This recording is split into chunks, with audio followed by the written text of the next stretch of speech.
นี้เป็นท่อน้ำน้ำหยดท่อน้ำหยดเกือบ10 ดอกข้าพเจ้ามาซอกซื้ออันนี้มัน2 หัวไปเนาะ2 หัวโตออกประโยชน์วันนี้ก็เกือบ5 ดอกมาแล้วเกือบ5 ดอกมาอันนี้เป็น4 หัว5 ดอก6 ดอกราคาบุคคลกันแต่อันนี้เป็นเครื่องโทนั่นแต่อันนี้เป็นไม้พี่น้องไม้กับแพงนะพี่น้องเบิ่งตัวนี้นี่2x6 2x6ยาว8 ฟิตพี่น้อง9 ดอน8 ดอน9 ดอน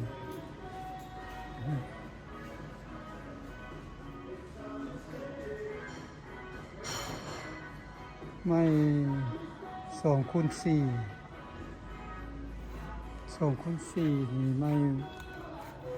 2x2ตัวนี้2x2 8 ฟิต2 ดอน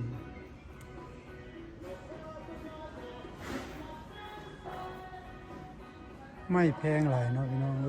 เฮ็ดเรือนเฮ็ดจานเฮ็ดมุงหลังคาต่อไปเดียวคาเวอร์ออกมาใส่เงินหลายเนาะพี่น้องอันนี้แม่งมองเพิ่นสต็อกใหม่เพิ่นเนาะจะได้ชนิดใดมีเบิดตัวนี้มัน 2x4 เนาะ 2x4 8 ฟิตล่อง3 ดอนตัวนี้แป้นมุงเนาะมุงหลังคามันใส่แป้นแล้วนี้นี่ก็17เกือบ18 ดอนเนาะพี่น้อง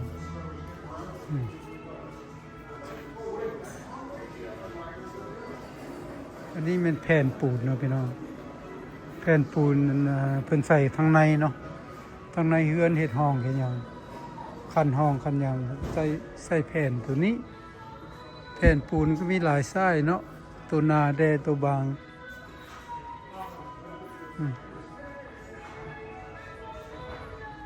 ราคาบ่คือกันพี่น้อง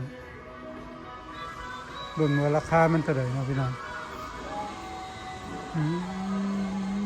ติดราคาตัวนี้แผ่นบางอันเธอก็แม่น1/4เนาะเป็นเท่าไหร่นี่นะ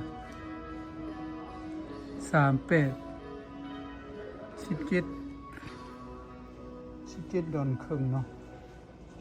ตัวนี้แห้งบางตัวนี้เท่าไหร่ตัวนี้14เนาะ15 ดอนแพงเนาะพี่น้องส่วนหลายคนก็ใส่ตัวนี้เนาะใส่38 17 18นี่เป็นไม้เสาเนาะพี่น้องถ้าจะเฮ็ดเสาเป็นไม้4x4เนาะ4x4เท่าไหร่ราคามันนี่4x4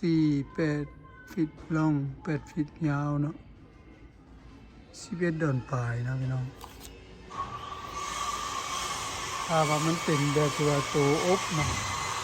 อันนี้มันเป็นไม้เป็นอบเนาะไม้แข็งแรงเนาะ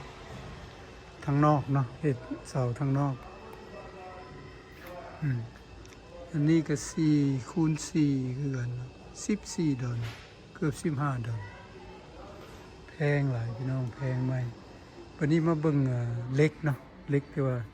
เป็นคำใส่เสาใส่อย่างเด้อพี่น้องอันนี้เป็นคำพวกเล็กที่ว่าคำใส่ไม้เนาะคำใส่กับไม้เนาะ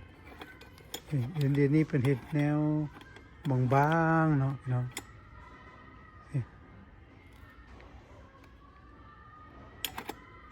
ก็อันนี้ก็เกือบดอนหนึ่งเนาะอันหนึ่งตัวนี้2-3 ดอนตัวนี้เกือบ3 ดอน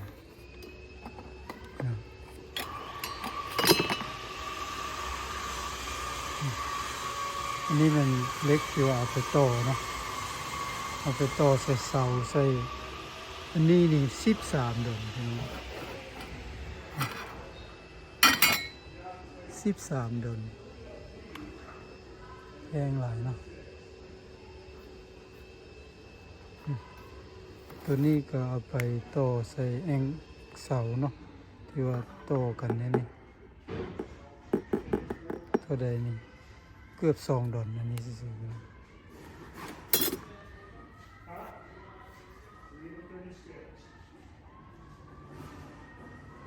นี่แต่เป็นแพงนะ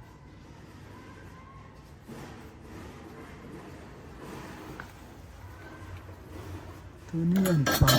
ฝั่งเสาฝั่งลงซีเมนต์แล้วเอาเสาใส่หันสู้นี่เท่าไหร่15 ดอน15 ดอน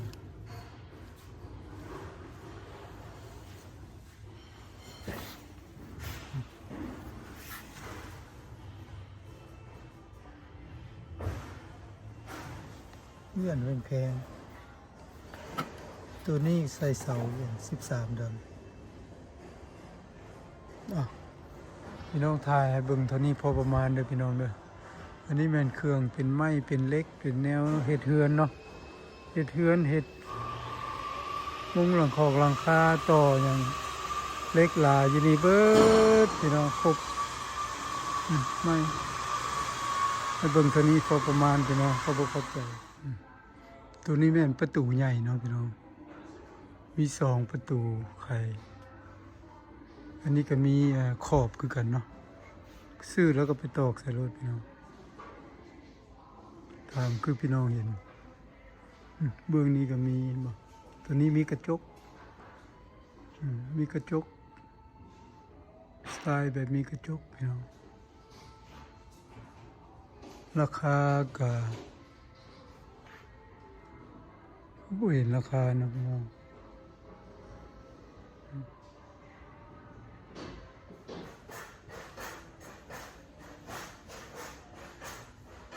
เป็นตัวอย่างเนาะประตูเป็นแทกเห็ดหอมพอดีเราไปซุปใส่แล้วก็หั่นน็อตใส่เรียบร้อย